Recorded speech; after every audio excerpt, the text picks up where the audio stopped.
Chair recognizes our energy expert, Mr. Fallon from Texas. Thank you, Mr. Chairman.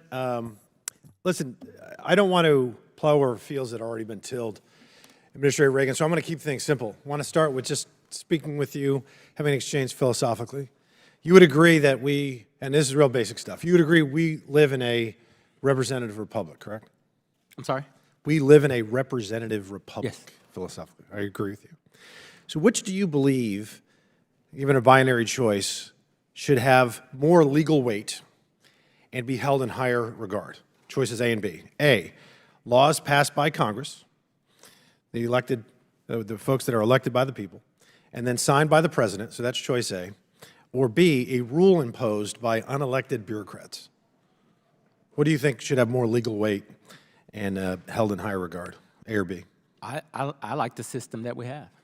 So you want to answer A or B? Congress writes the laws, the president signs it in, and we implement them. So you would agree then that a law should have more weight than a rule? I'm sorry?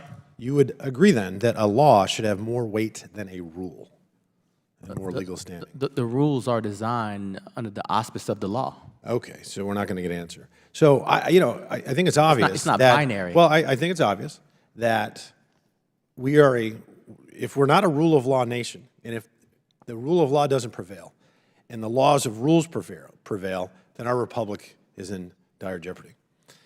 Administrator, the EPA under your direction, would you describe it as, did you think that you all shown restraint and balance, or have you repeatedly seriously overreached? No, I think we have shown balance and an aggressive approach to tackling some of the biggest challenges that our country faces. Okay, so you've shown, in your opinion, you have shown restraint and balance.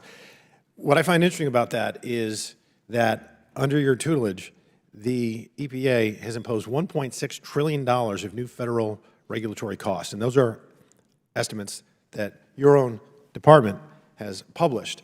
The prior administration cut costs by $160 billion, and this is what I find even more interesting. In the EPA, these regulatory costs, there's one agency in less than 4 years has imposed more cost than the entire federal government did under the 8 years of all things, the Obama administration. So again, changing gears, keeping things simple, Environmental Protection Agency, which leads me, and I'm sure many others, to presume that your job is to protect the environment. And public health. Okay. I looked up what environment is, the definition, and it says complex of physical, chemical, and biotic factors such as climate, soil, living things, makes sense, that act upon in organisms or an ecological community. Okay.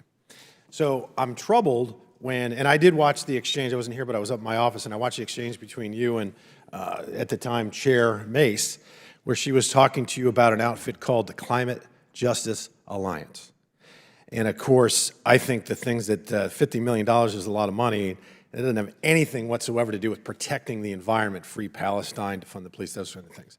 And you said, when she asked her, you said and insisted under oath that they had not received a penny from the EPA. Is that correct? That's correct. Okay, so but when I heard you and when I heard the exchange, it seemed to me you were saying they have not yet received a penny. And then she asked you, and I'd like to give you the opportunity now to clarify, because I was very interested in the response. She asked you to commit right now to guaranteeing that while you're the EPA administrator, that they will never receive a penny. And I appreciate you giving me the opportunity to say, because of some of the things that were said, that I think we all agree are offensive, I have to legally go through a process to ensure that they either are in or out of the bounds, because there's going to be litigation one way or another. And so what I said was, she didn't give me the time, so I'm glad you are.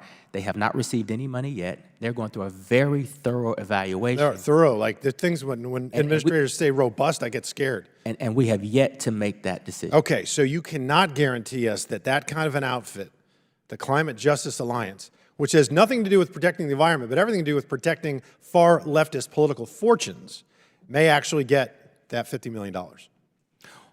Well, listen, I don't want to get into the hypotheticals, but Can you answer me this then? Because we only have 10 seconds left.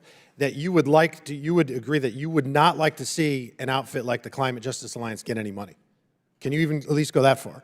I would not like to see any organization, Including Climate Justice that Alliance? expresses bigotry or any kind of racist behavior or discrimination. I would not like to see any organization get any money from the federal government. It's abhorrent. So can we work together on making sure they don't get any money? You got a whole line of people behind you, like 14, I think is what I counted. Yeah. That would be awesome. We got a lot of people behind me. I've got my general counsel. I've got the program looking into the options that I hope we all have work together as a team because it is to or abhorrent. to not give that grant. Thank you, Mr. Administrator. I appreciate it. Mr. Chairman, I yield back. Gentleman yields back.